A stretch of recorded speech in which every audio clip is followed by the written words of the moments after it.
आपण आता करंजीचं सारण करूया। आता हे मी सारणाचं सगळं साहित्य तयार केलेलं आहे। ही एक मोठी वाटी आहे, हे एक वाटी दिसते पण याच्यात भरपूर राहतं।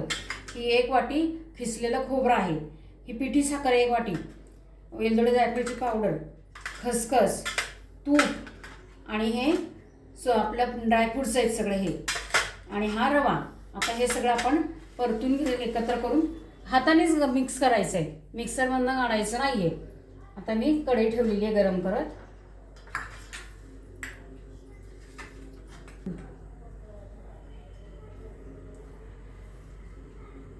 आपण आता हे साधारण 1 ते 1.5 चमचा तूप घातलेले आहे त्याच्यात। त्याच्यामध्ये ड्रायफ्रुट्स घालून घेते, हे थोडेसे परतायचे नाही तर करपून जातील।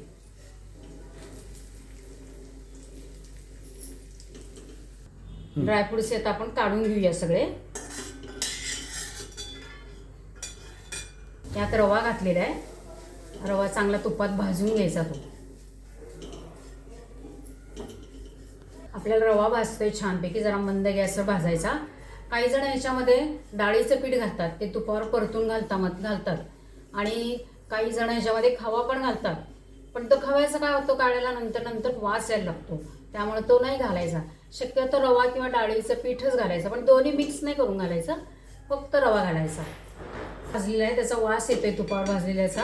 आता आपण हा काढून घेऊया।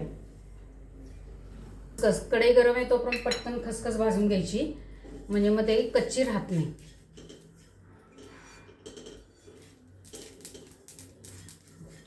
खसखस तडतडायला लागली की लगेच काढायची बरं का। आता हे सुकं खोबरं जे आपण खिसलेलं आहे ते ह्याच्यात भाजून घेऊया। आता आपलं एक खोबरं भाजून झालेलं आहे, आता हे आपण काढून घेऊया आणि हे सगळं गार झाल्यानंतरच ते सगळं मिक्स करायचं आहे। आपण दाखवते मी आता आपलं सारण गार झालेलं आहे आणि ते गार झाल्याशिवाय हे जिन्नस त्यात मिक्स करायचे नाही, नाहीतर मग त्याचं साखर थोडीशी गरम हवा लागली त्याला ह्याचं गरम की ते पागळल्यासारखं होतं किंवा कडक होते ते। आता ह्याच्यामध्ये मी ही वेलदोडे जायफळची पावडर टाकून घेते आणि पिठी साखर। आता हे मी मिक्स करून घेते सगळं। आपलं करंजीचं सारण तयार झालेलं आहे। आता हे ह्याच्यापासून करंजी करायची, तुम्ही रवा मैद्याची करा नाही तर नुसती रव्याची सुद्धा करतात, कुटून त्याचं करावं लागतं।